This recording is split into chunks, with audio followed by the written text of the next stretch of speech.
Hi, my name is Justin Owens. I am all the way from Atlanta, Georgia, USA, and I'm here in the amazing city of Nairobi, Kenya with my friends. And I want you to subscribe now to Truth Findings podcast. It's a great podcast that just started, and you're gonna find out a lot of great things through it. So please go and subscribe now.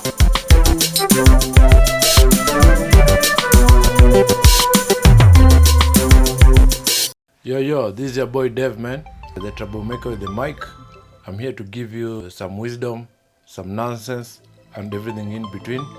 And so you guys can buckle up, and it's gonna be alright, man. How are you guys? Long time no see. We are back.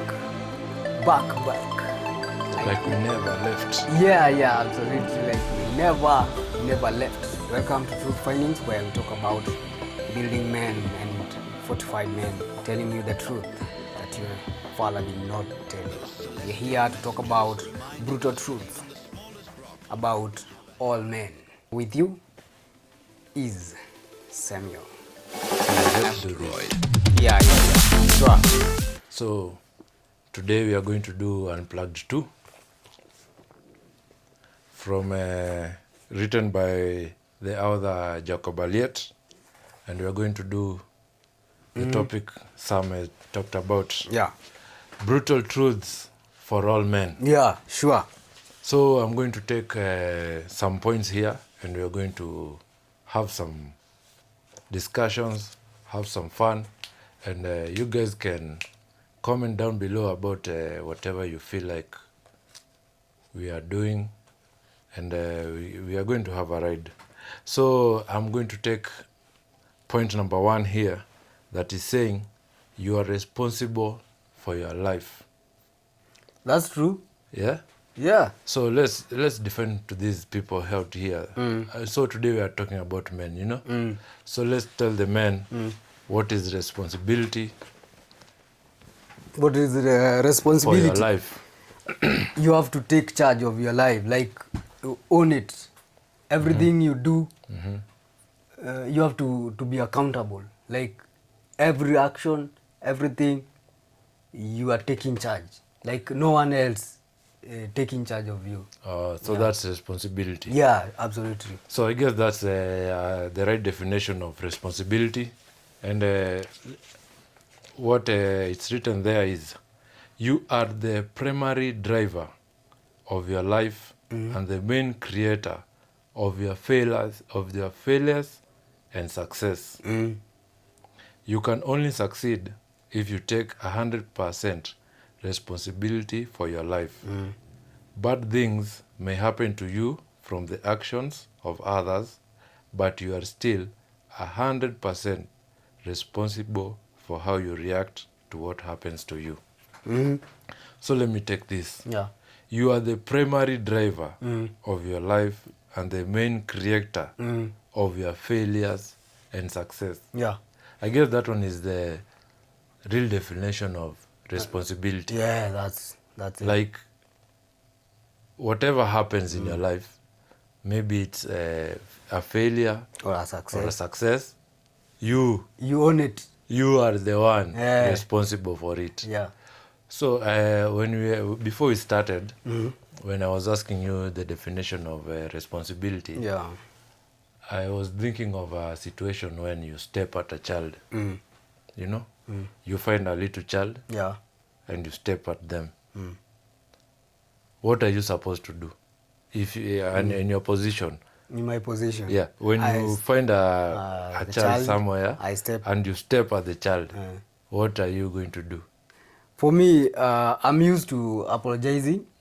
So I'm not that kind of a person who will just move on and continue. I'll just look at them, apologize,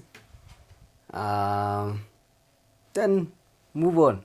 So you cannot build your ego and say, hey, you should move your way. You should not stay at a big person's way. No, you got to acknowledge the fact that you have done something which is not appropriate. So you accept and the best thing a person can do is to apologize when they wrong someone. So don't take as if these kids are the ones, maybe they came on your way or they came on you.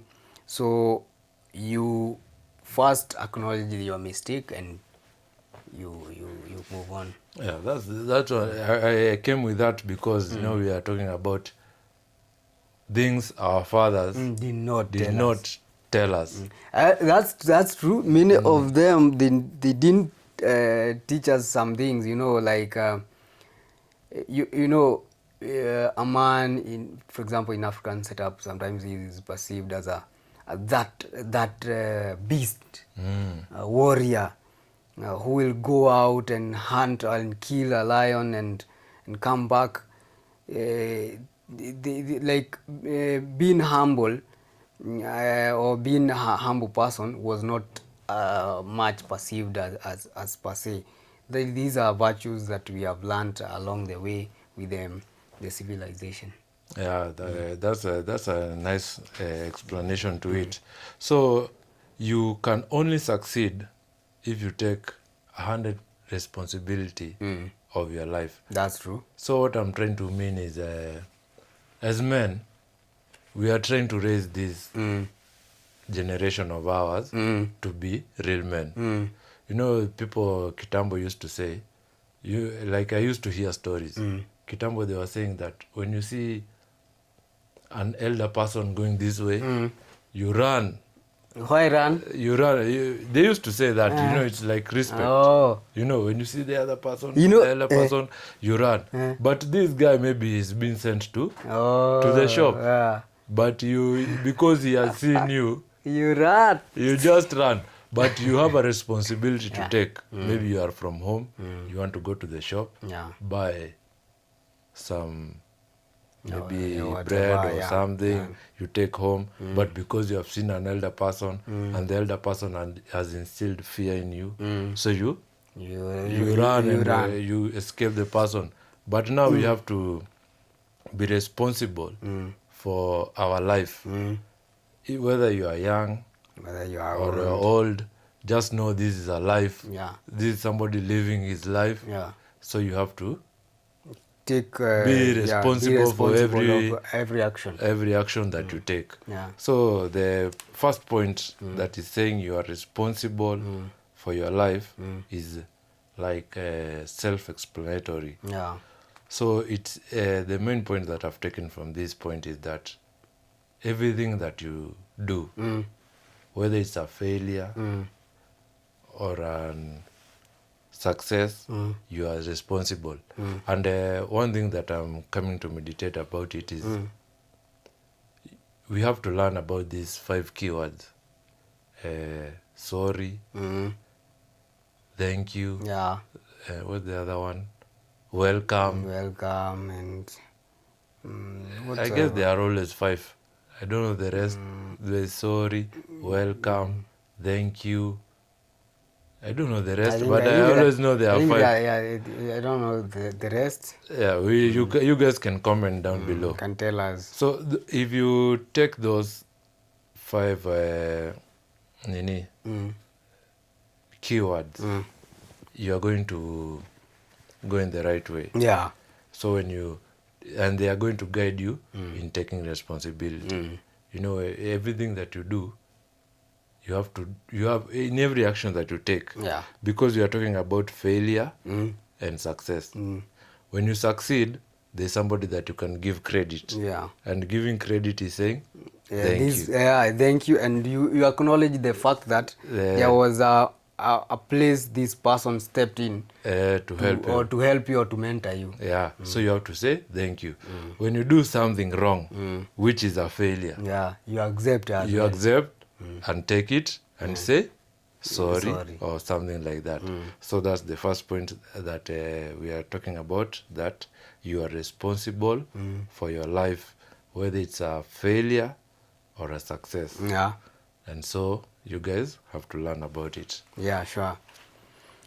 Yeah, we are all about building men, and these are pointers, pointers. Yeah. You gotta listen and take notes. Yeah, sure. So we are being told that you get what you deserve. You get what you deserve. Yes, you get what you deserve. This means that you get what you deserve, not what you want or desire. Life may not be fair, but rewards only come from that from you. Let me do it. Come again. Let me repeat it. Yeah? You get what you deserve. You get what you deserve, not what you want or desire. Life may not be fair, but rewards only come from what you do, not whether you are a good person or your desires or intentions bring the right results. If you want it, earn it, damn it. Yeah, you get what you deserve. So, generally, we have been told that in life not necessarily you have to be that good person, and whether your intentions were good or bad, whatever you do now, like I have realized that these points are building each other. Whether your actions were meant to be good or to be harm. For example, the people who do like violence, your actions, you have to own whatever you did. Like you own the consequences, you see, of your actions, and whatever you deserve is based on the action you did. For example, if someone killed someone, and they are like, let me give a good example. There was this lady. I don't know whether she was Margaret something. The Vietnam girl. Oh, the one who was in Vietnam. Yeah. According to people, the argument people are saying, no, she's innocent and also whatever.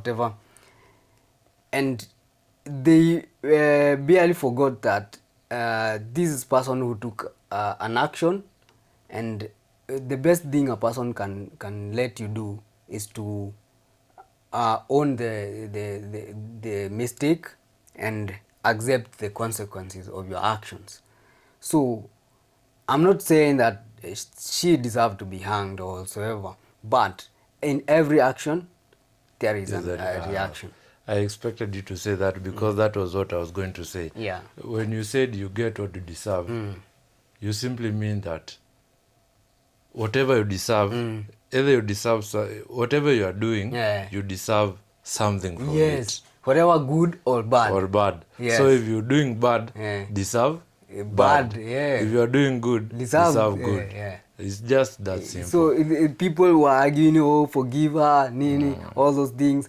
Oh, she's a woman or not. When we now go that side, now we are talking of in terms of the moral aspect, but the character aspect and whatever thing that life advocates is that you get what you deserve. That's just simple. Yeah. So even when you are talking about this lady, whatever she was doing, she didn't know what she was deserving. I guess she knew, because you can't say you guess. No, because she knew. No, let me interject, because if now I intentionally I take I pack, I'm with these guys, they give me a deal and they have packed narcotics in my bag, and I'm going towards the airport. 100% I know if I'm caught. If I'm caught, 100% I know. If I'm caught, there are some consequences that I'll face. You exactly. see? That's what you deserve, because and you know what I'm trying to say is, you can't say you don't know. No, you know. So that's just simple. It's like someone impregnating a girl, Like if if they already know, the moment they are sleeping together, they already know, you already know the consequences of this action. It's gonna be something. So I will not go to judge and I say it's Satan, he got in me, all this. That's how people say, oh, it's Satan got in me, I don't know, whatever. But a real man will stand and own up their mistake. Yeah, sure. Yeah. That's just simple. So whatever you deserve, you get it. That's true. That's just simple as it is. So I'm going to take another pointer. The world does not owe you understanding. Absolutely. This one is harsh. That's very harsh. Very The harsh. world does not owe you understanding. Yeah. So the world, before I go to the explanation from Aliet, Yeah. this one is a harsh truth. The harsh truth there. Like the world does not owe you understanding. It doesn't. Let me give you a story that I encountered today when I was going to take my key. Yeah. I was feeling like taking a pee. So Yeah. I went to this hotel. Yeah. I was like, this one is a hotel. Yeah. Let me go Yeah. and take a pee inside there, Yeah. you know. Yeah. I went in there. I took a pee. Yeah. When I was getting out, Yeah. there's this lady who came by and told me, hey, where? You have taken a pee, eh? You have taken a pee in my hotel. You have to pay 10 shillings. You know? And I was like, hey, even taking a pee, I have to pay 10 shillings. Yeah, it's my hotel. You came in, you went straight to the toilet, you took a pee, and now you want to get out. No. You got to pay. Like that's just a simple story to tell you that the world does not owe you understanding. No. The world does not understand if you are taking a pee or taking a shit or anything. No. You just have to understand how the world is going. So Aliet says, if you want your story to be heard, Yeah. go see a therapist. This is very harsh. Very harsh, eh? Feeling sorry for yourself will get you nothing. Nothing. If you commit a crime, you will be jailed. If you are weak in your relationships, you will be tyrannized. Nobody cares. Absolutely. Nobody cares about your shit. Before I read the other one, that just tells you how my story goes. Yeah. Like, this woman, She didn't care. she didn't care whether you are taking a pee or nothing. You got to pay. You just came into my hotel, you took a pee, and now you want to leave. No, we don't care about your pee. You know? So, what I'm trying to tell every other man, the world does not owe you any understanding. It doesn't. So nobody cares about your shit. Nobody cares about it. Yeah. So it still goes back to the first point, which says you are responsible for your life. It's true. Yeah. So just know that nobody cares about you. Whatever actions you take or anything, it goes back to you. Yeah, absolutely. Kabisa. Lazima we mwenyewe. You stand on your own and you say, this is what I did, and they don't have to understand you, because you know these are also explains. There are people who are I say, like, they want people to understand them, and they want society to understand them, and they do some actions, they do some dramas or some shit, and they want people to understand them. Oh, wewe nakuanga hivyo, mimi ndo nakuanga, this is how I am. Unaona? Someone want people to understand them. But in real sense anabeba watu ufala. Unaona? Anabeba watu ufala, but anasema even though manze even though na kuanga man. For example, there are people in maybe in a relationship, someone ana cheat ama anafanya tu vitu zake. Akipatikana taka manze umuelewe. Atrai ni ya mwisho tu na kuanga hivi. Ni ya mwisho. Yeah, by the way, we were listening to a song recently by Major, and he was saying ni ya mwisho, and Jemo was telling him hii ya mwisho yako haifiki mwisho. So it's so funny that ume twist hiyo nini umeweka hapo ndani na ikaingiana.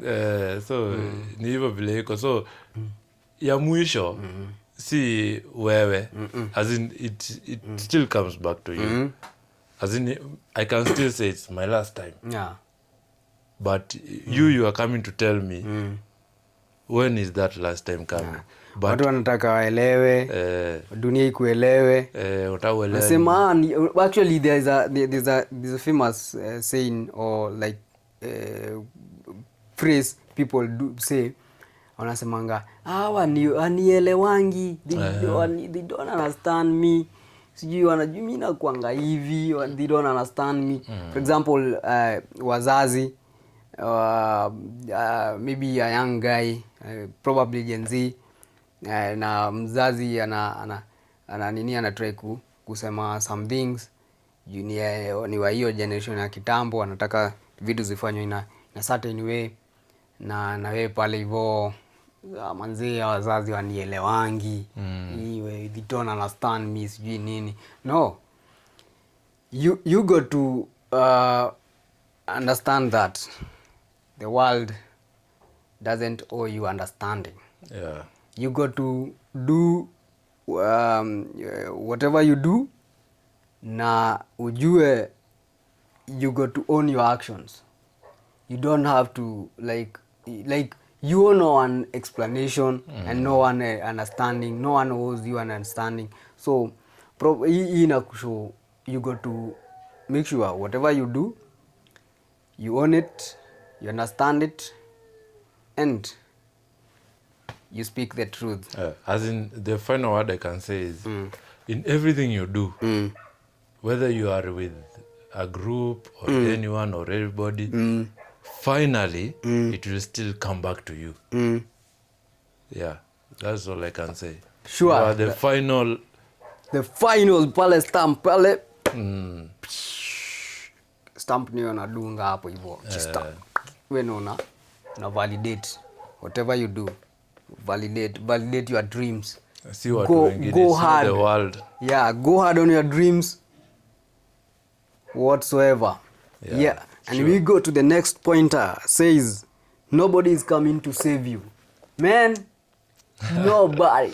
No fucking body coming to save you. Yeah. So you just know that. Yeah. Manze. And funny thing, let me tell you, it's so ironical that the former president Uhuru Kenyatta talked about thing. This specific phrase today. He said that no one is coming to save you. And he was talking about it in reference to the Kenyan government trying to look to Western world, US, China, and all those nations to come and save our own struggling economy. Yeah. And right now they have gone to China and they have borrowed I don't know how many billions. So generally he's telling us, and the same phrase is telling us, that no one is coming to save us, you know. And Aliet is telling us, politicians will not save you 100%. I've told you. Did I? Your relatives will not. Hey, that one is, today we are talking about harsh things, man. Yes. Hata mzazi, your brother, your sister, get up and start shaping your life today. The best way to predict the future is by your actions today. Take it all up to you. nobody, not your pastor, not your landlord, not your president, not your president. President majamaa, yeah? Ili unasema pale, not your boss. It's you. You It's alone. me, you. You know, when you're talking about it, you know, I've been thinking about it. You know, when we talk about these things, you know, I myself, Yeah. I also think about Yeah. my life. Yeah, sure. I'm thinking about, I'm talking about now men. Let me talk about smoking now. Through smoking, somebody tells you, don't smoke. Yeah. It will? It will It will affect kill you. you. Oh yeah, it will kill you. That's You what know? they say. There's even it's written in the Smoking will kill in the you. packet. The excess. The packets of smoke. They are The- written if you smoke. are you talking about cigarette? I'm talking about cigarettes or anything that is smoking. oh. It's just written. Stop, if you smoke cigarettes, you will die. Your lungs will die. You will collapse Or and- you will end somewhere. You know, liver cirrhosis. whatever, all those things. When you are drinking, liver cirrhosis will do this and this. Yeah. And I'm thinking about it because when we are saying nobody is coming to save you, it's like when you tell somebody stop smoking, Yeah. they think you are going to save them. Mm-hmm. Finally, they'll get to bed in the hospital, Yeah, hospital bed. thinking that even the financial you are going to provide, Yeah. maybe contribute, form a WhatsApp group, this person is in bed, Yeah. he's dying. They think even you, your financial status Yeah. is going to save them from Yeah, from the that bed. place, But these guys have smoked their lungs out. They have smoked they have drunk their liver out, thinking that your money is going to come and save them. and save But them. finally, you find that these people, they'll just die in their bed. Yeah. A lot of them, they are not going to. I have a real example. My elder brother. My elder brother. He was called Joseph. Joseph Kiari. Joseph Kiari is that kind of a guy who started drinking at his early age. And there was a time that he had a conflict with my mom at that time. Because he used to drink a lot, and he used to work kazi ya matatu. He was a driver at that time. He started like these guys, they graduate Kamagera, the conductor, then the driver, then after that what is a Kegonyi? Kigonyi is the driver now. So you end up being a Kegonyi now. Now he retired now after Kigonyi. Now you are being transferred to the office, the booking office. You give the tickets. And now you have graduated from Kamagera all the way. So that was his profession. But he had that group of friends. They used to drink a lot. And to make the long story short, that guy, his body started failing him because he has drink almost half of his life, because this guy started after high school. After high school, now the guy, you can imagine a person drinking after high school, and now the guy is rest of his life. almost 40. That's even more of your life. Actually, You are from, let's he say, has a family, he has kids now. The kids are in high school, and he's still drinking. So now his liver collapsed, and he was surviving a very, very, very minimal oxygen. And at one point, we were being told he needed an oxygen. What do we call it? An oxygen tank or an oxygen whatever. It was expensive for us, and so he was advised not to drink. But later, after now getting out of hospital, he stayed for 2 weeks. Then he was invited by his friends to cheer him up, and he did 1 cup, 1 glass, and slowly he started now drinking again, and that one knocked him.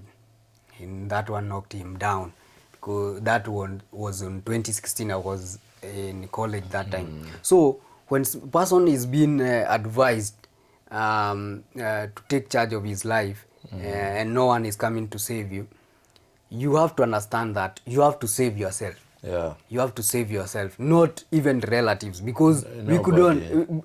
Many times, actually, that's the person actually after high school. That's the person I stayed with, and he was on his bed. Imagine, I was trying to help him. I was the one cooking. I was the, now right now he like that time he doesn't do any work. We are in the home. I'm the one helping him.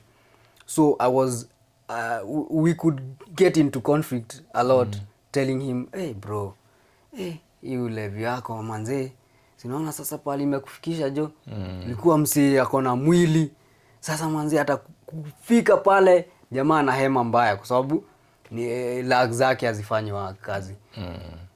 So no one is coming to save you. Understand that.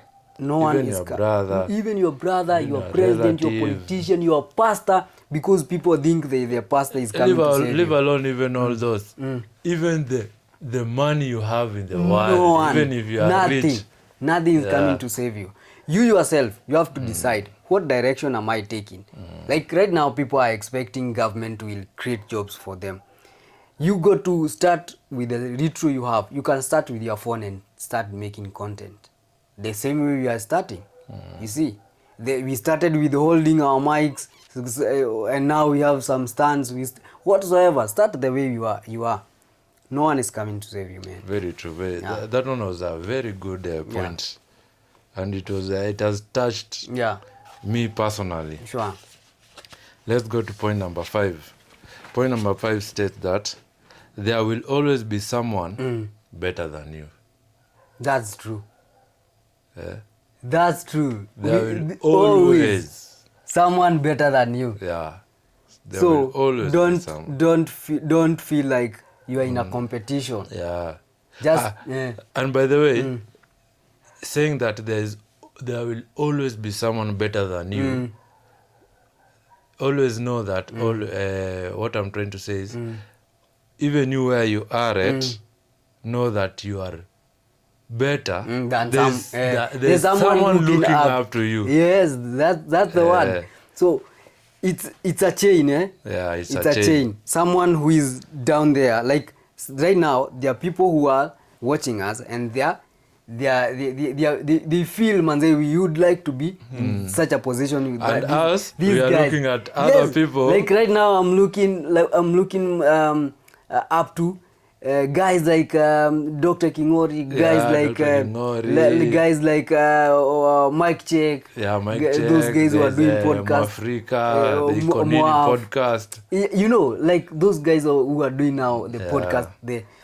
We are somewhere, but we are looking up to them, somebody. and we appreciate the fact that these guys, they are ahead. Yeah. Someone like Philip Karanja with the becoming CEO. You know, those are the things, and you have to appreciate that. Yes, someone ahead of you, and you are someone looking up to you. Yeah. And also the ones we are recommending, Kina Phil, Moab, Kingori, also them, they are saying they are looking up up to someone else. Yeah, so it's a chain that will never end. So Aliet says, however hard you try, comparison is the killer of joy. I guess we have heard this several times. Your competition should be the man in the mirror. Get better each day. Aim for progress, not perfection. Not perfection. Like the way we are doing this podcast. Yeah. You guys, you can actually even see how our setup. You see, not perfect. we are actually doing this We are in, just- in our house, yeah. So not perfect, but we hope One day we'll get somewhere. we'll get there. And our competition is ourselves. Yeah. Yeah. So These and- guys are like motivation. Yeah.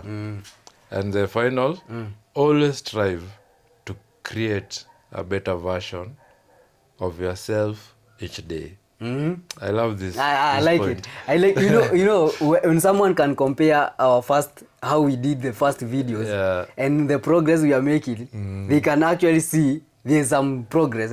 Yeah. If you are keen enough, you can realize even the way we are talking, we got some progress in ourselves, even to express ourselves, even the setup itself. Yeah. I love this point number 5. Let me repeat it to whoever is joining right now. Yeah. There will always be someone better than you. That's the highlighted point. And it states that however hard you try, Yeah. comparison is the killer of joy. Yeah. Your competition should be the man Yeah. in the mirror. Yeah. Sure. You know, like your competition, You yourself. like me, you are not. I'm not be really my competition. No. You are competing with yourself. I'm competing against myself. Yes. So get better each day. Aim for progress, not perfection. And always strive to create a better version of yourself each day. Yes. I love this point. I like it as well. It's a pure motivation towards your inner self and to go deeper into achieving your goals and digging deeper into your ambitions. And I like the way all the points from we started, they are just going on to you, not to anybody else. Yeah. Towards you. Responsibility. The world does not care about you. Doesn't care. It's just you alone They in this world. they don't know you and they understand it. Yeah, like everything is just adding up to you. To you as well. Yeah, I like So it. you got to understand that better things take time. Very, very true. Better things take time. Nothing, there's a famous saying that they say Rome was not built in a In day. one day, yeah, sure. So you got to understand that it's a staircase, Life is a staircase. Even a And baby. give consistency, give effort, everything will be fine. Everything does. Even a baby, even creating a baby. Yeah, you got to do that You shit. cannot do that shit today Yeah. and expect a baby tomorrow. Nothing. It takes You got to wait for 9 months. a while. And Then the she baby comes out or he comes Yeah, out. Everything. You feed. The guy starts baby starts growing doing up. kutoa biz. Inaguruma hapo. It takes time. Makana, mambo. And then kanaanza kushai. And start Unaanza kuona pronouncing mandume words. wanaanza kukafuata. Kidogo hivyo tu. It's a staircase, Yeah, I think we don't even need to explain that, eh? Yeah, Do we need this to was- explain that? No, it was No, very true. that's do not fall for prayer, miracles, wash, tenderpreneurs, What was the etc. highlight? No, good things take time. Oh, good things take time. Yeah. Oh, I even forgot about it. Good things take time. Do not fall for those things. Do not fall for prayer miracles. Yesterday. You see, we were talking about this. Miracles yesterday. Now you understand about life is spiritual because we are talking about this and now we are talking about Yeah, it. yesterday we were talking about it, by the way, about And I then, was asking him, what is a miracle? Miracle, people confuse so much with the actual reality of life because things that are supposed to happen, they term them as miracle. For example, if I didn't have food today and I've gone But I've before you gone go out, on, I want to understand, what understand. was it saying about miracles? do not fall for prayer miracles. No, the point is good things take time. And Don't fall for prayer miracles. So the good things take time. Yeah. Don't fall for prayer miracles. Yes. Okay. You have to continue putting work and eventually you will be rewarded. So don't fall for prayer miracles. Wash, tenderpreneurs, etc.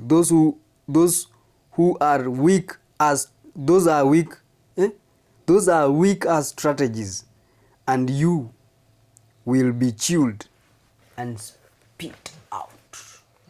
So now go to the point you were saying about Now I was miracles. talking about people confuse so much with miracles and the favor. And like for example, like if I say I didn't have food today and I've gone out there, I've talked to my friend, and now finally we got our meals. So people go to church and they testify. Yesterday we saw God. He did miracle to us. We didn't have food, and now we ate to our fullest. God bless you. Can I hear amen? Amen. No, I think that's more of Favor. a favor or a reality of life. Favor in terms of God maybe eventually intervened between, and that person was full of compassion and he helped you. All some things are like I can't say they are extraordinary, because miracles, they are things that are extraordinary. For example, if I was I gave you this example and I will give it again. If I was in a car and we got a serious accident, which now we emerged, all of us, no one got hurt, no one we were all alive, and we got out alive, and we didn't get hurt. And the other one, and the other guys on the other vehicle, they got hurt, and then some passed away. That's I now testify that a miracle. No. Or if I was healed a disease that is not curable, that's a miracle. Not like the normal disease. For example, if I have headache and I go to hospital and I'm given medication, I cannot say that's a miracle. Now I'm healed. True. That's the basic reality. I was sick. I went to hospital. I was given medication, and I expected to get well, because I took medication, just as the doctor said. But if there's something like extraordinary out of normal circumstances happened, now that is termed as a miracle. I think many people confuse. They say everything in their life is a miracle, of which living is a miracle as well. Yeah, if everything is a miracle. That's nice. But you guys can tell us about miracles. Preachers, I know you'll bump to us like no one's business, but we are here to give you nonsense. The truth, wisdom and everything in between. Nothing. The truth. Yeah. So you guys can comment, tell us the miracles you've had, and we can go through them. We'll tell you whether it's a miracle or it's a nonsense. Not nonsense, really. We are just making fun, but we are talking some sense here. Yeah. We just have a conversation. Yeah, we are trying to make humor, hata kama ni dry sana. We tuna laugh on our dry jokes. Yeah, it is what it is. Yes. we can read the next pointer. Yeah, tell us what's up. And I hope everybody is getting it. Are you guys having notes and pen and notes? Make sure you're taking notes. I'm coming to ask the class. Point number 7. It says, the right time will never come. Nothing. But this one has hit. Nothing. Because let me tell you guys, this guy just posted something on TikTok, and he was being told, and he posted something that this guy is a controversial guy. Andrew Kibe, Mr. Lambistic. He's the one who is going to say his name. And whatever he was telling him is, when you are going to take a shit, nobody tells you need to take a shit. Nobody tells you. Or anything. Nothing. You just go and take a shit. And take your shit. So this point says the right time will never come. Will never come. There are people who wait for that rightful person. I'm going to wait for that person to come at the right time. God will bring my rightful person, Very true. partner. So Just take your person and let's move take on. it to the shit before I read the next. Yeah. When you feel like taking a shit, you just need to go take a Unaendanga shit. kutake shit yako kwa choo. And if it comes too hard, Yeah. if it's in the bush or anywhere, like today when I was telling my story at the hotel, I didn't wait for the right time. It just Hit hard. it happened and I had You to had to go there. Yeah. And you didn't have money to pay. Yeah. Yeah. So delaying your project and waiting for the right opportunity is a mistake. Very big mistake. Do not fail to act because of paralysis by analysis. Perfection is the enemy of the good. Just start. Apply for that job. Start that business and just start that business and build it from the ground up. If you want to go up a tree, you climb it from the bottom. That's you know, I can say that I didn't read that point, but in my 2025 I had said that this is the year I'm going to go hard on myself. Yeah. And I can perfectly tell you that this year on February is the year I started this podcast. I did my first episode right here, and we are continuing.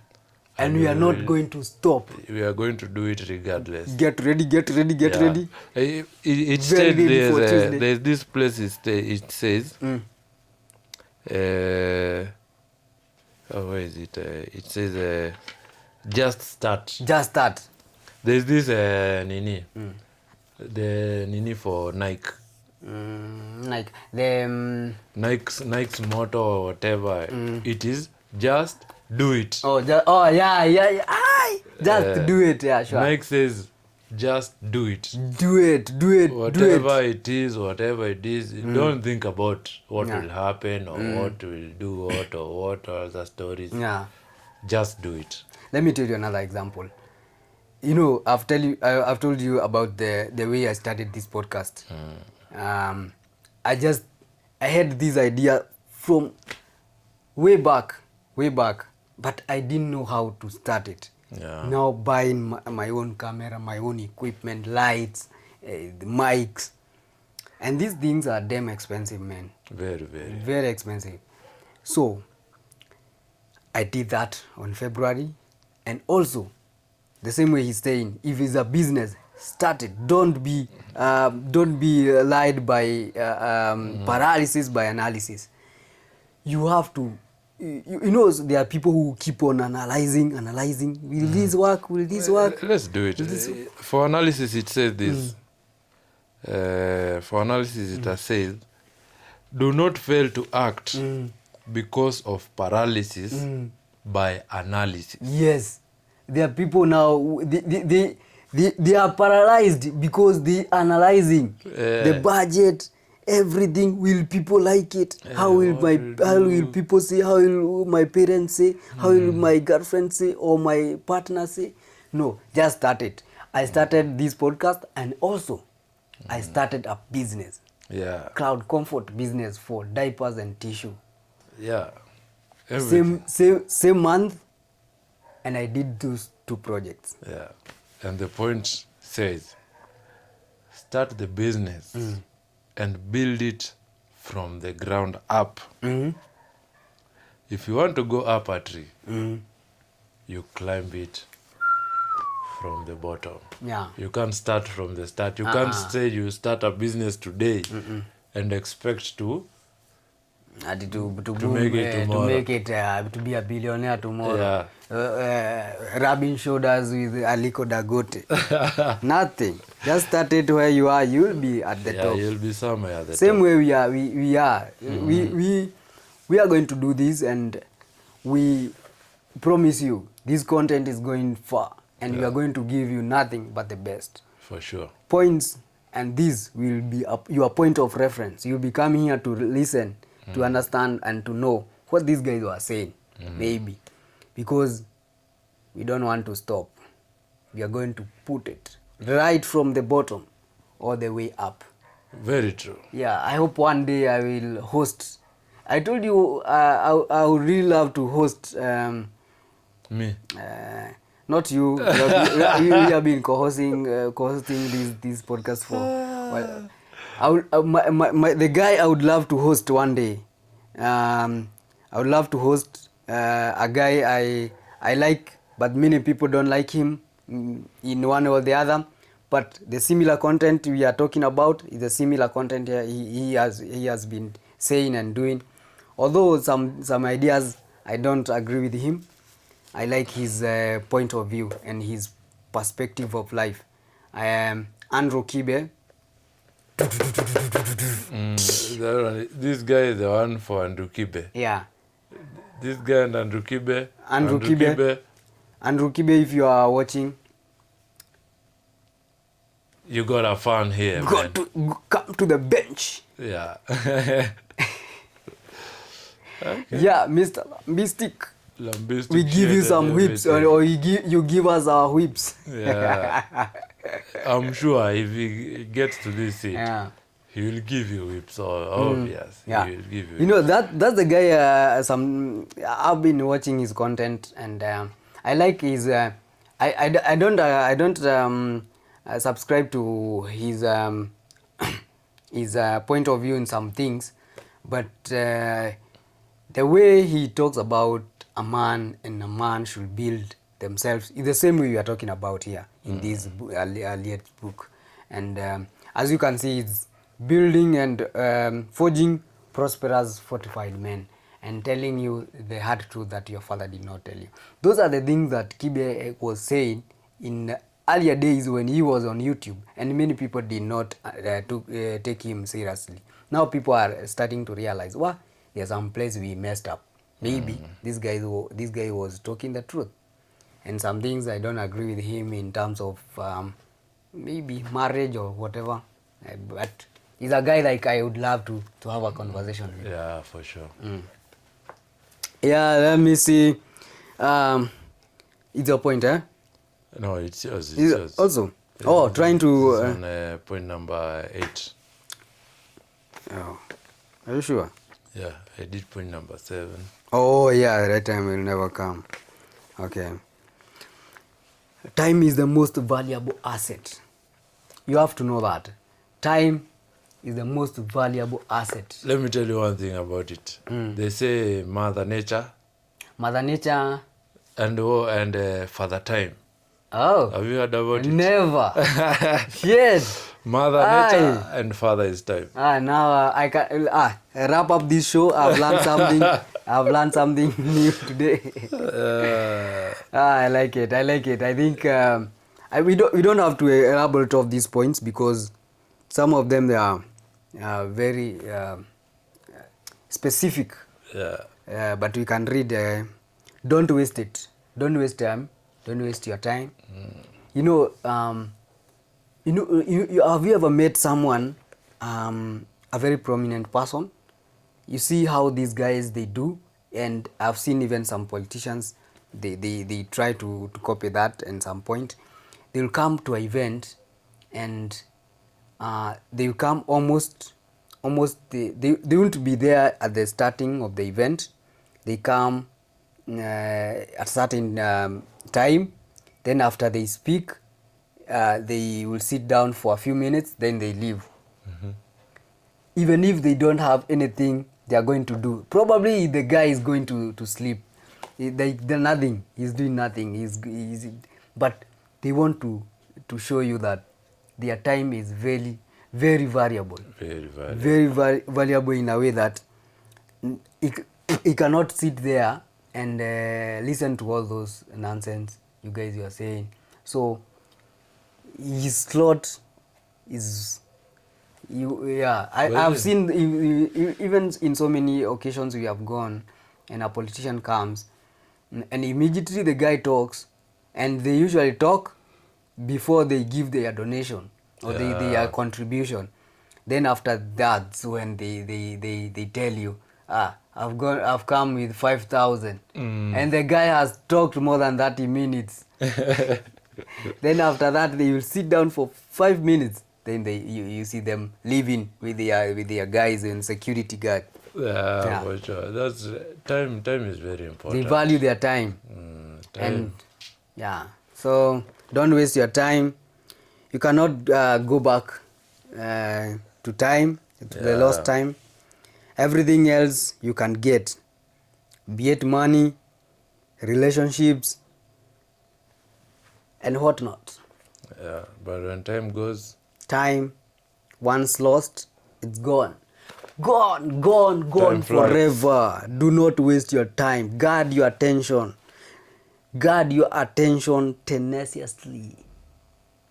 Do not feed your mind with garbage. You become what you spend the most time on. So guys, that's for the time. Take your time to watch this podcast, to listen and to share. This is a valuable asset. Don't go and watch. You know I've realized Kenyans we are very funny. We glorify mediocrity so much, and you'll find even the most trending content, it's not valuable in a way. It's more of entertaining. We like entertaining ourselves much more than consuming the valuable content. So this is a wake-up call. Let's start consuming valuable content that is helping us, such as this. This is helping someone. No matter how little it will help. Yeah, sure. Actually, me, when we're doing this podcast, I always take it upon to myself to meditate and whatever you are sharing. Yes. I also take it like it's my first time hearing it, so that I can. At least you can meditate on it and you learn a few things. Yeah, for Funny sure, thing is sure. that enough that when you talk, you are telling yourself as well. Many of these things we are talking about, we are telling ourselves as well. Some of the points I see, I read them and I see hapa hata mimi nimemeza hapa. So like for example about time is something I'm learning as well, trying to catch up with it and not letting anyone waste my time. For sure. Yeah. That's it, man. For today, we have done enough. 10 points. Is it 10? Yeah, we have done 10. I guess we have done 10. 10 good points. Oh, not 10. I think we have we needed more to do 10. 2 more. Okay, so we have 2 more. Point number 9. Yeah. And then Sam will wrap it up with point number 10. Yeah. Point number 9 says, you can't keep a woman. Hey, why has it ended? Why has it landed to me on the woman? Repeat it. Come back again, Mr. Selector. You can't keep a woman. Hey, Aliet has killed me with this one. You cannot keep her. Let me, I don't know about it. Let me just read the explanation. Aliet says, she is not yours. She just chose to be with you. Yeah. Be the man that she chooses to be with, not the man that wants to be with her. Hapa kuna wengi sana wamenyoroshwa. Hapa whips na uwekelea whips. Kuja jinga wewe. Unafikiri unaweza mweka jinga kuja hapa. This one is deep. This one is harsh. We say today we are with harsh. Sasa tunawekelea mawibs. We are not going to do a lot.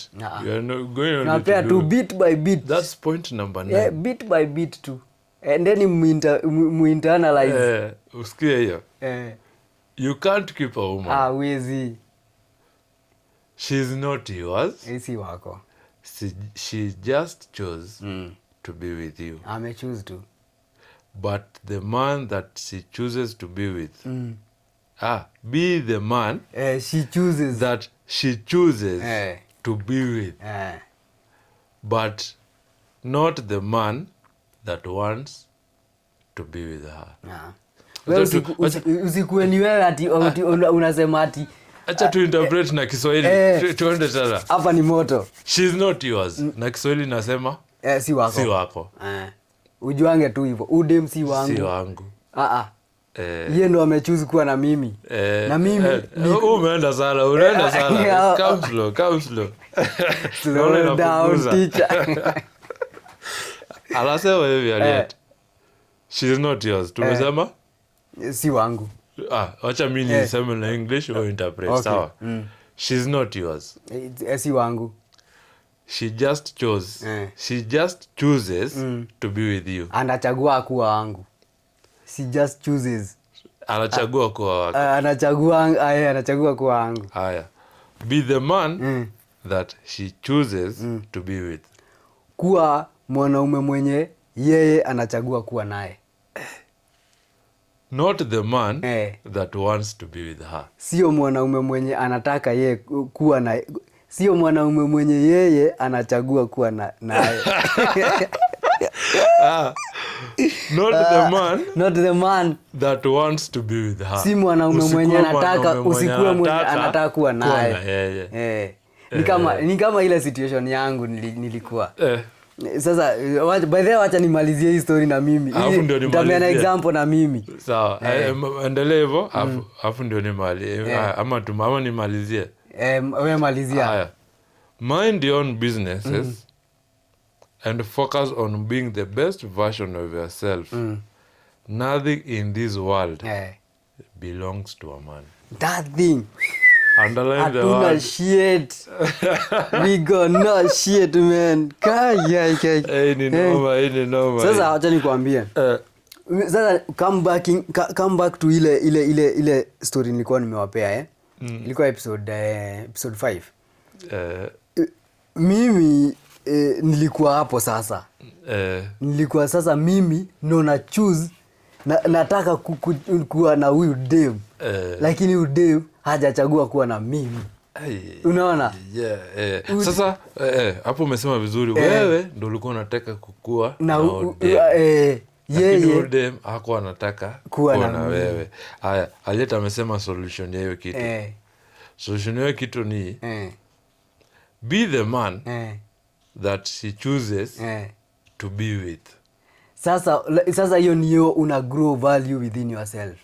Hiyo ndio inafanya utoke kwa hiyo unajua ni two sides kuna huyu jamaa, kuna huyu side wewe na una choose kuwa na yeye. Lakini unafaa kuwa mwanaume mwenye yeye anataka kuchoose. So ni nini itafanya urukuje hii side nyingine? Ni value yenye utagrow within yourself.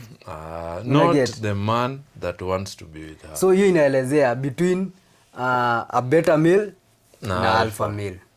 So beta male majority of them ni weak men So wewe sasa ukichoose, wewe una choose kuwa na yeye, you are a weak man. Hapo una simp, wewe no simp. Ukichoose kuwa na yeye. Unaona? Like wewe ndo unamforce kuwa wako. Wewe now unakuwa simp, wewe no simp. But now ukikuwa mwanaume mwenye yeye anatamani. Unaona? Umebuild value within yourself. Anakuona na kutamani. Anataka kuwa na umsi. Now you are build value within yourself. You may explain bana. Talking from real life experience. Manze mimi nikiliniramba jo, nilikuwa na kadem manze kalinionyesha moto. nilikuwa napiganga naambiwa acha nitakupigia baadaye. Guy mimi naona message natuma ka message double texting hata thrice. Haijasomwa greeting for 3 days. Ka greeting maze. Kabidi manze kasema ni adios muchache. Sasa niko fiti, sasa niko uko unplugged nigga. Niko unplugged fiti. Kijana amedunga podcast, ameweka job. Kijana kwa relationship kali sana pale. Na unplugged. Na niko unplugged bado hapa. Hapo sawa. Na build value in myself. Na pale hivyo ule dem tunamuombea. Hiyo point ilikuwa hash. Moyo hata kupingana na hiyo point. Comment. Manzi hiyo huwezi pingana nayo. Comment tusikie mambo. Juu hadi actually even ladies wanasemanga nataka kuwa na a stable man. A financially stable man. Mwanaume mwenye hawezi ni chapa. Mwanaume mwenye anaweza lea familia fiti. Mwanaume anaendaka kanisa. Generally anamaanisha mwanaume amebuild value within himself. Anajua his goals, his ambitions. Na sasa mwanaume na wewe huwezi achieve hizo kama focus yako ni dem. Sasa kama focus yako ni dem, sasa ndo unakuwa sasa vile hiyo point amesema. Wewe utakuwa ule dem mwenye yeye mwenye wewe unachagua. Lakini si mwenye dem anataka. Ni true. Na kuna example mingi, niko na video sana nitamwekea kwa video. si yangu. Si testimony yangu. Testimony ya jamaa fulani hapo hivyo alikuwa analia venye ametendwa. Amefocus na kadim hapo timu yake. Akakika mramba hapo. Hiyo point imesink deep. Sikuwa ajenge nipata. Sink. Tupia example yako. Manze you have never given an example. Acha to put you jamaa on the spot. Can you give us one example? Ulikuwa kwa situation ka hiyo ya kusimp. Give us an example. Mimi nimesimp nimesimp. Give us an example. Hii lazima itakuwa moto. Hii this guy is taking me back to 1906 BC. Tell us. Give us your example. Give us your take. So the example where I chose nakupa example yenye I chose a woman. Okay, mimi penye nimesimp. There's this time I had a lady I was dating. Na she used to have let me say nilikuwa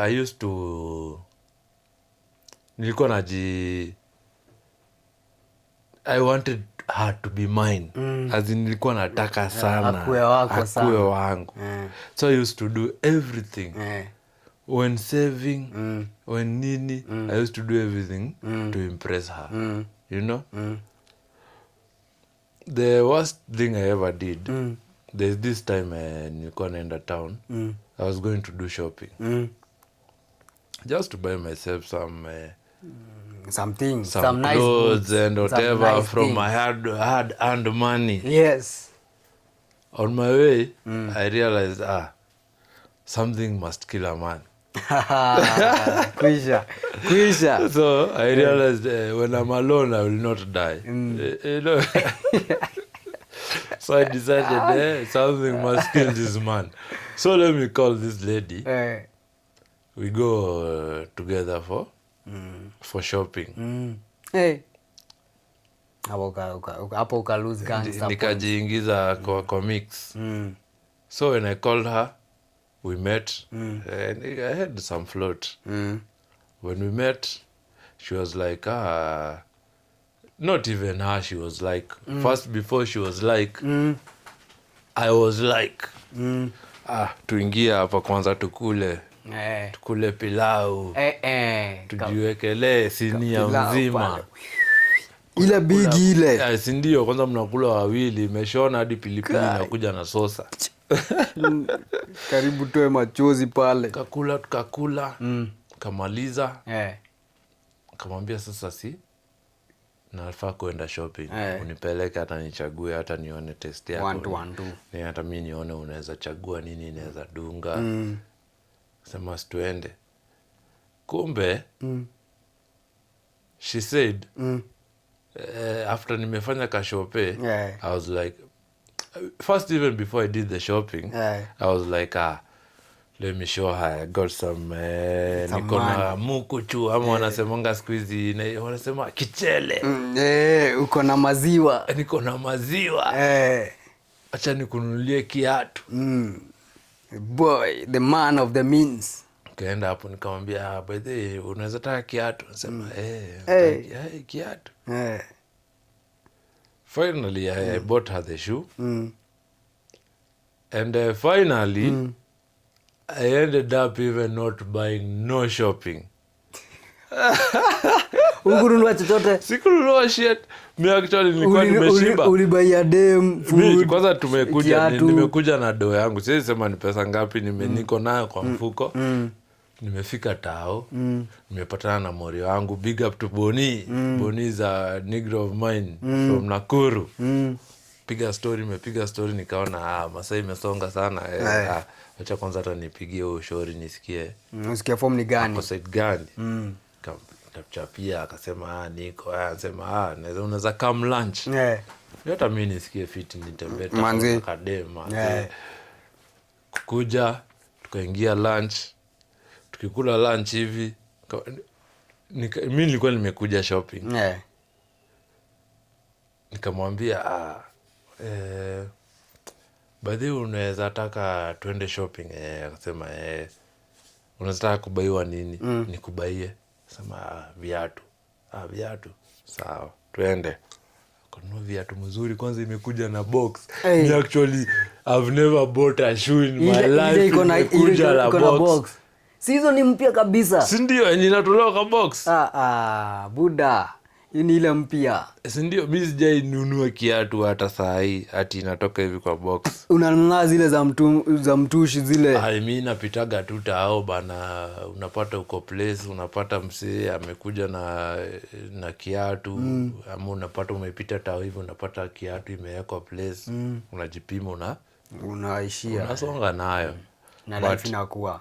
I bought her the goddamn shoes, high heels. Simama hivi bana. So kutoka hapo akaenda na viatu zake. Mimi hapo nimemalizana na yeye. Actually ni boxers nilibuy. By the way I bought boxers. Unajua kitambo kidogo. I bought boxers. Tukaenda na yeye. Nikachagua boxers zangu hapo. Tukasonga. Hizo boxers hata na bei ya kiatu ukikompare hivi. Wewe ukajibaia boxer. Mimi nikajibaia boxer. Wewe ukambaia viatu. Ndio nikambaia viatu. Ameenda na imetolewa kwa box. Something must kill a man. Something must kill a man. So that time ndo nilisimp. Na from that time by the way. So did the relationship continue ama? Ili continue. So after that niliwatchigi Jemo ule mse alinijenga sana kwa madem. Jemo ule mse nikiwatch Bartok. I used to love Bartok so zile Bartok zake wakiwa na Cliff. That's one of my most yani hizo ni podcast zenye nilikuwa napenda sana. Kuna content alikuwa na do funny sana, educative. Jemo alisemanga kuna story alikuwa anapiga akasema love yourself. Alisema baadhi alquote Bible akasema love your neighbor as you love yourself. So you have to love yourself first. So hiyo point can hit. Huko wewe umejibaia boxer, dem umejibaia kiatu mpya. Umebaia dem kiatu ya tuseme 2500. Umejibaia boxer ya 500. Hiyo ni kumaanisha you don't love yourself. Dem ameenda na 2. Dem ameenda na 2. Umeenda na 500. Hiyo inamaanisha ujipendi. Like wewe umekula punch dem amekula Dao dao mbili. mbili. Dao That's mbili bullshit. tu. Hey. So hata imeniguide all through hadi today. Whoever lady I have, bado nikifikiria naenda kufanya kitu, najiulizanga niko na dhao mbili. Tunaenda kukula na yeye. Okay, hii dhao mbili, wacha hata nifanye kitu kwangu kwanza, ndio yenye nitabakisha tutumie sisi wawili. So hapo ndio ilinifikishianga. So that one has been my nini when it comes to relationships with anybody or a lady or being a man or anybody. I always remember that you have to love yourself first before you love somebody else. So hapo ndio point ya nilisimp. Now since then, by the way, sija simp. It's always good to understand that simping, there's nothing glorious in simping, and nothing hakuna glory. There's no glory in simping. Hakuna glory. And it makes actually it makes you weak. It makes you weak, and women hate weak men. Na hapo ndo wana take advantage. So kama mimi nilifika pahali nikaambiwa, actually imagine how fucked up it was. Actually, I think that was the most fucked up shit I've ever experienced. Niko pale, dem ananiambia ako ujue sasa tumekuwa kwa relationship, but sasa imekuwa na turbulence kujua nimepoteza wax ile time ya COVID. Sasa kupatana hata ni shida. So dem anapatana na yule msee ako hapo hivyo karibu. So kwa relationship, kama niambia I'm in a relationship, pale, why are you doing this to me? Niko pale na emoji za kulia, zile za machozi, zile mafala. Amani ufai hata kutumia those shit. Sasa unaweza tumia simba. No. Ile kwa hapo for a reason. Na ile kwa hapo kwa nini? Madem no, they emotional. Kama women are emotional, no. Si unamaanisha emoji ama hiyo emoji ya kulia? Hizo ma emoji za kulia. Unasema emoji. Kama emoji za kulia unazitumia sijika 5. Ati oi. Walikuwa ni emoji. Juu kama ni emoji, then ufai kwa WhatsApp. Sasa now asha niambia kwa relationship. Ushaitumia emoji kwa dem. Jamaa. Unafaa whips. Unafaa punishment. Wacha hivyo. Unafaa expansion. Suspension. Wacha hivyo. Sasa mimi sasa pale ameniambia kwa relationship. Na sasa mimi alafu hapo mwisho anamalizia ati can we be friends? Oh my lord. Nikamwambia no. Actually nilikuwa almost kuitikia. Nikamwambia I cannot do that. How will I handle that? Now that it's you nini. No.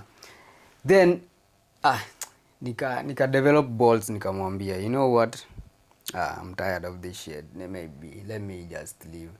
Hata kama ni hard. Unajua kuna ile walk like walking away from something.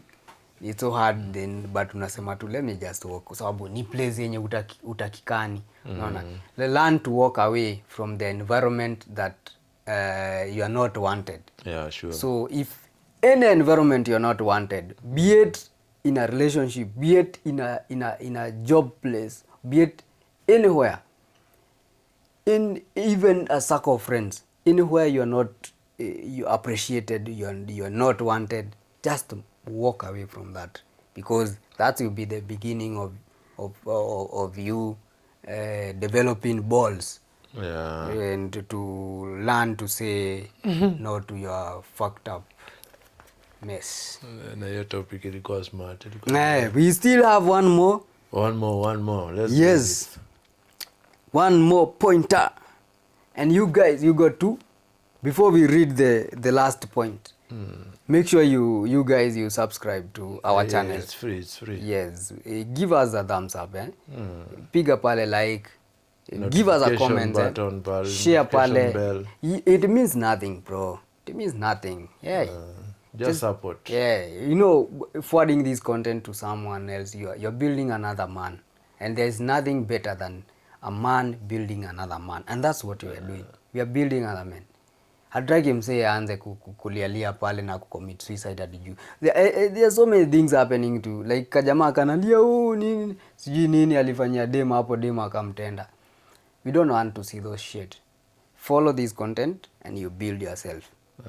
And guys, my international friends, you guys, you can see this QR code, scan it, do some favor, build this podcast, because we want to build other men as well as women, because if they understand how men works, they as well build the family. So scan it, send whichever amount you'd like to support this podcast, because we are all about building families, and the proceeds are going to go to the needy families. Yeah, sure. Yeah. So point number last, you are who you surround yourself with. Understand that. Understand your circle. Understand your circle of friends. There's a thing that Robert Brale likes to say. You are, even the Bible actually it quotes that you are a product of who you surround yourself with. Yeah. If you surround yourself with the gossipers, eventually you're going to be a gossiper who gossips about everything, about your boss, about everyone, about your relationship, about your person, your partner, your family, your parents. Don't gossip. Build yourself and learn to know that people around you, you are consuming a lot from them as well as they are consuming a lot from you. So be a person who is more of a spring, is giving out life, giving out life to some things, good deeds. Everyone you spend time with will influence you. Understand that. And with this point, I can tell you that this friend of mine, G, is a person who has influenced me in a way. Yeah. I've learned in a way that I procrastinate my things in a way, and he's a person who is pushing me towards do things. Let's do this podcast today. We have to do it. Yeah, we have to, man. We have to be consistent. Like now you can notice the last episode we did, it's approximately 3 weeks ago. Yeah. And that's a mistake. We are actually owning it, and we are apologizing to our audience. We are going to give you proper content with Back to back. Back to back. With this guy here, he's gonna push me up. And also, I have to give credit to this guy. Yeah. On my drinking habits. Let me be honest to you guys. I used to smoke weed. Used to drink. All those things, smoking and everything. Yeah. But the point he has said, when you surround yourself with people who don't do such things, you will be the next person who is not going to do it. Yeah, this sure. guy is a clean person, no smoking, no drinking, no alcohol, no nothing. When I met him, I used to be that guy who used to be drinking, doing all those shit. But since I met him, and he is not that kind of person, let me say I've improved. So what can I say? So a bunch, so much. Yeah, you because he's the only person I get to close. So whenever I am the only person, like every day, the only person I can meet next is him. Yeah. Whenever I need him, he's there, and he's not a drinking person habit. So that one has created a habit in me that I don't drink a lot. I don't smoke anything or yani. Weed is a past tense to me. So all credits to this guy, all those things. So if you are somebody like me, who used to be drinking, doing all those things, he made me know AA, Yeah. you know. Alcoholic So Anonymous. Alcoholic Anonymous, that's something I didn't used to know about. So that's the point he's talking about, is saying that you are the person, yeah? Yeah, you are